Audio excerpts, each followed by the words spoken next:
What's up, everyone? Welcome to Program Your Remote. Today we're going to be doing a battery change on a Toyota flip key. So what we're going to need to get started is our new battery. It takes a CR2032 battery. Then we're going to need a small flathead screwdriver.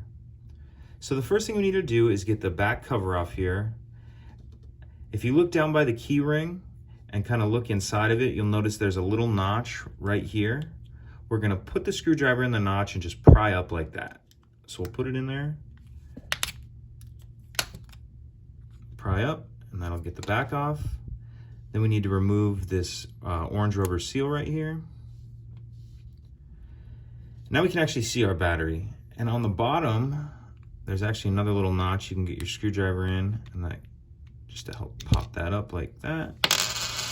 Dump it out of there. We'll grab our new battery, and this needs to go in plus side up.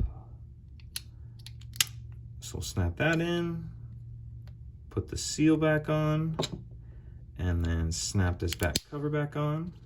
And that's it. Pretty simple. If you could take a second to like and subscribe, it helps us out, and I'd appreciate it. Thank you.